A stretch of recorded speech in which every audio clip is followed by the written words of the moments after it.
This is Summer with Summer's Tips and Stitches, and this is a yarn chat. This is the second video I'm filming on Sunday afternoon to be released during the week.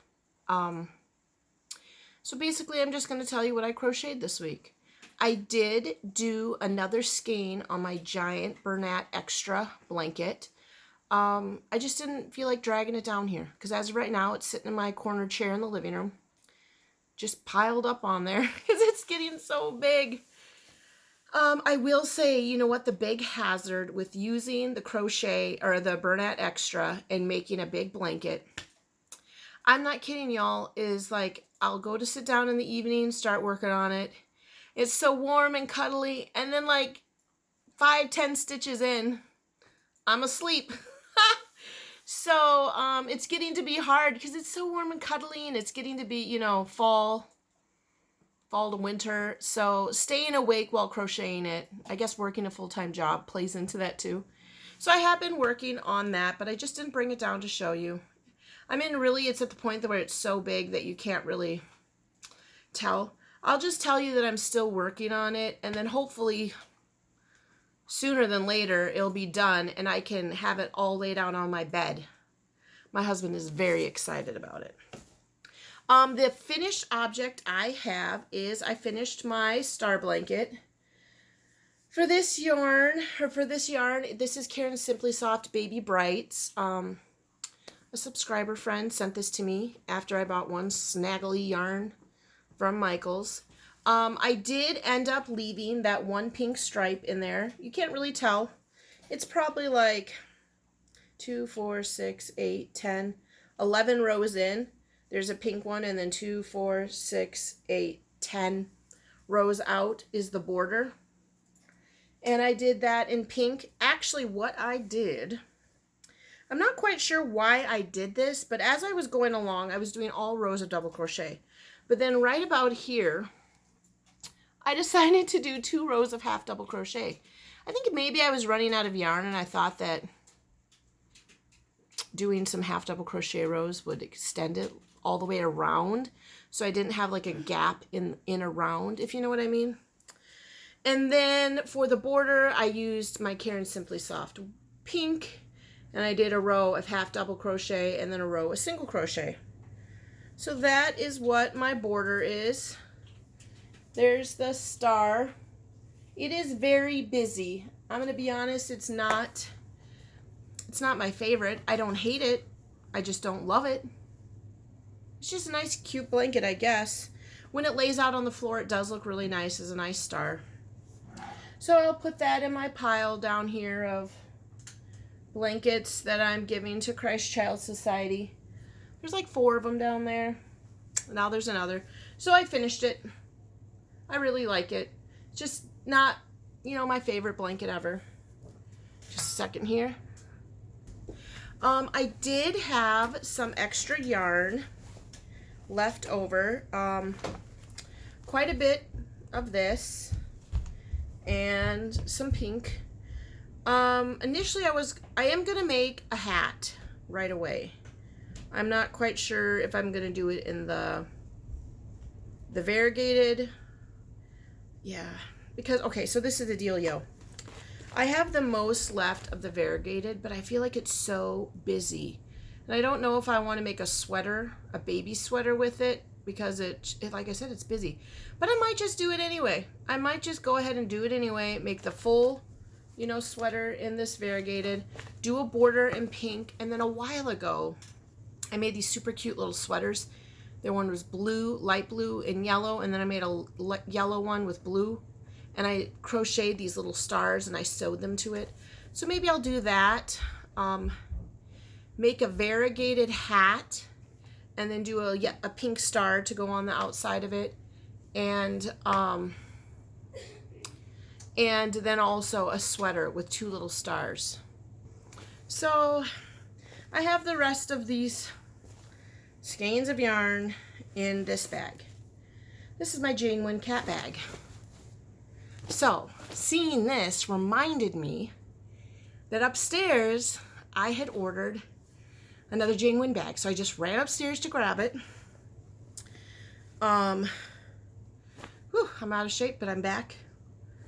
And I'm going to open up that bag. Okay, so a while back ago, Jane Wynn had mailed me a couple bags, and I'm going to be honest, I really like her bags. She mailed me one, and I gave 2 in a giveaway. And then I'm trying to think how many other bags from her I've ordered. I ordered this, I mean, this one is huge. This big cat bag. Cat and puppies. I think, to me, that kind of looks like a puppy. Like a Scotty dog or something. I don't know, I guess they all are cats. But I really like this because you can put a good number of skeins in here. You could probably put 5 or 6 skeins of yarn in there and the start of a project. I think, and I was putting my whole baby blanket in here with the skein. But anyway, I decided to order another one of Jane's bags. So let's see what I have in here. So, here's my invoice. What did I buy? I bought a zippered spidered project bag for $18. And she says, "Hi, Summer. Thank you for your order. Much love and hugs, Jane. Someday, Jane, I'd love to meet you and hug you in real life. You're such a loving lady. I love you." And in here, I've got, I should be showing you guys this better, 2 little stitch markers. This one is like a little glittery something, a little glittery butterfly bead, and this one is just a little button. Aren't those cute? So those 2 little stitch markers are in here. I don't know if she sends those to everybody, so don't get, you know, but I got them in here. And then this is my bag. This is the one that's just like the bag from her I got last time. I'm trying to see if it's here so I could show you guys. I love this bag. So it's a flat bottom bag, pretty nice and deep, and then it has one of these straps on the side. I love these thick straps. Why? I don't know, because I guess I do hold it around like this a lot, because I bring my crochet with me wherever I go. And then it does have a zipper. And I know after making my own bag how hard a zipper is to put in. I'm not particularly a fan of Halloween, but I did kind of think that was cute. Those little spiders. And spiders, I mean, yes, they're Halloween, but they're also all over in nature. I'm going to tell you what, every time I go in and out my front door, there's spiders. So, yeah.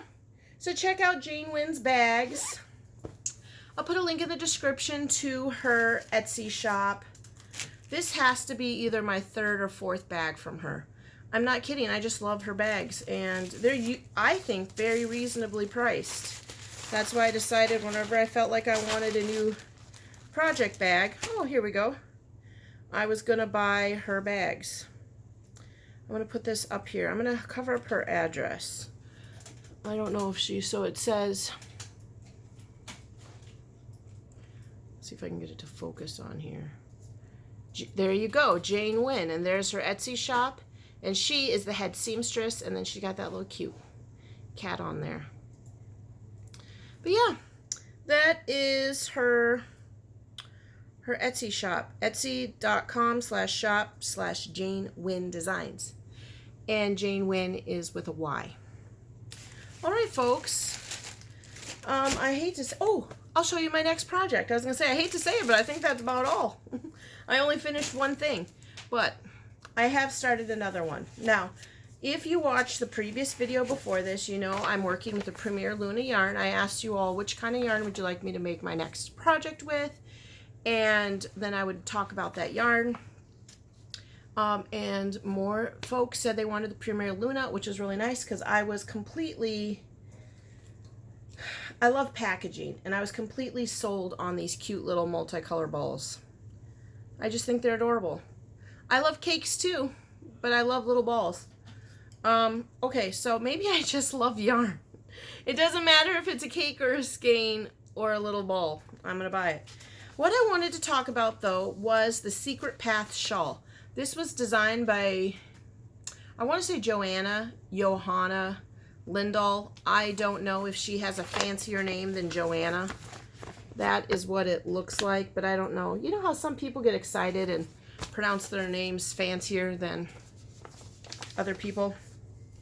I've wanted to do this shawl for quite a while, Secret Path. I saw a bunch of people for a while on Facebook, crochet pages posting pictures, and I guess it just looked so complicated, and for a while I was not very secure about my crochet abilities, but I thought, well, there's no way I'm going to be able to make it. And then when I did the Crafter's Choice Challenge, I gave you all this as an option, but you didn't choose it. So when I was looking up what to make with the Luna, the Secret Path shawl came up on Ravelry as something a lot of people had made with it. So I said, yes, I'll make it. Now, I did get this on Ravelry. Ravelry redirected me to somebody else's website, to their blog page, to be able to find it and print it. And so I did that. It seems to be very simple so far. Slip stitch, single crochet, half double crochet, treble, front and back post crochets. There's a popcorn. Interestingly enough, she spells popcorn, P-O-P-K-O-R-N, K-O-R-N, and a puff stitch.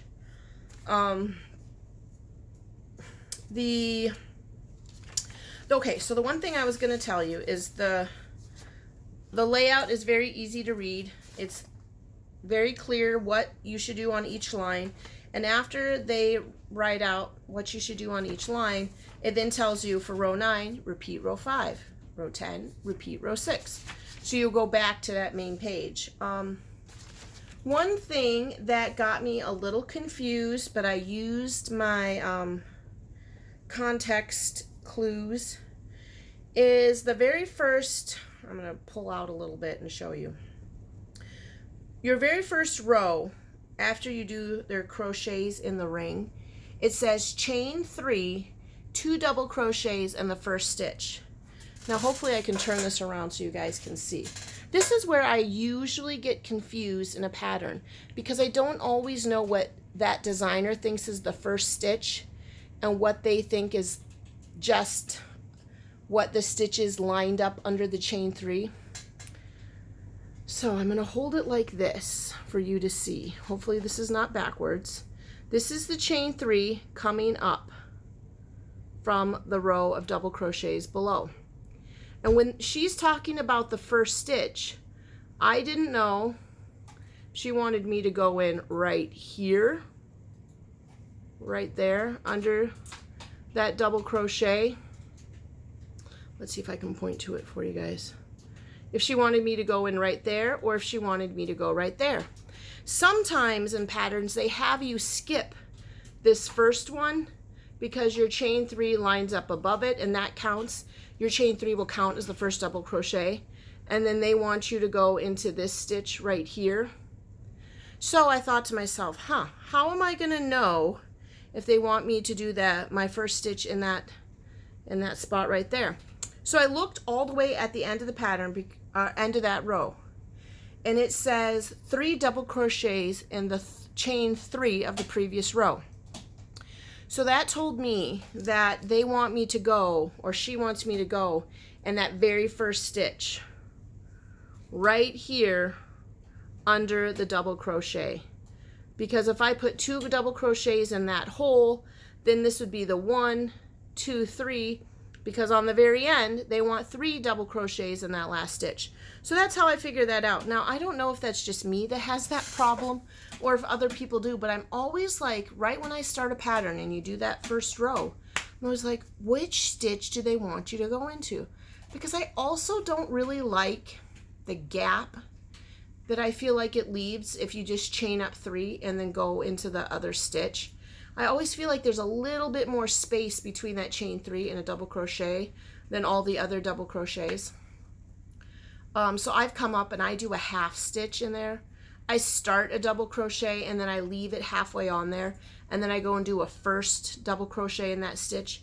So there is kind of yarn to fill that in. And then because I only do the half stitch, I've showed y'all in a video before, and maybe I'm overcomplicating things. Maybe I can just let it go. Like, what does it matter if there's a little bit of a gap there? But anyway, all to say, there is no gap in here. you are going to go into that very first stitch because you're going to have 3 on this side and 3 on this side, which is what's giving it the extra stitches to grow out. I really do love the Secret Path shawl, and I'm coming right along. This really only took me, I crocheted a little bit this morning because I had to get up a little bit extra earlier today because my son, Jaron, the middle child, got invited to go to a Packer game. Now, if any of you all know about Wisconsin and the Packers, Packer tickets are like hard to come by. People love the Packers, whether they're winning or they're losing. So he's really fortunate. And that little guy, he just turned 10 this summer, and this is actually his second professional football game. A couple years ago, my mom was able to get us tickets to the Bears. I bet you Rose likes crochet, wouldn't mind that. And so we did go to the Bears football game, which was still amazing. The seats were amazing. Being at a football game was amazing. The atmosphere and the halftime show and all the fun stuff that went with. But for being in Wisconsin, he's going to have a great time, I'm sure, at the Packer game. So I woke up, and before, church and all that, I did a little crocheting. And that's when I got the most of this done. And I thought, wow, I really like this yarn. I really like this yarn. I really like this pattern. It's going quite well. It's very easy to read. The only little tiny problem was I wasn't sure which stitch to go into, which I just used my detective work and figured that out. So, yeah, that is that. I'm going to use, like I said in the previous video, all 3 balls of this yarn, because the one thing this pattern does not say, it doesn't say what hook size to use. It doesn't say what yarn type to use. I think that's pretty much up to you. So because I was using DK, I went for a 4.5 hook. And then it says down here, you will now repeat rows 5 through 18 until the shawl is the size you like. When you make the last repetition, stop after row 16, a popcorn row, and then it goes into the back page, which has the edging. Now, I will tell you what, you guys. I typically have not been very good at figuring out how to do fancy edgings.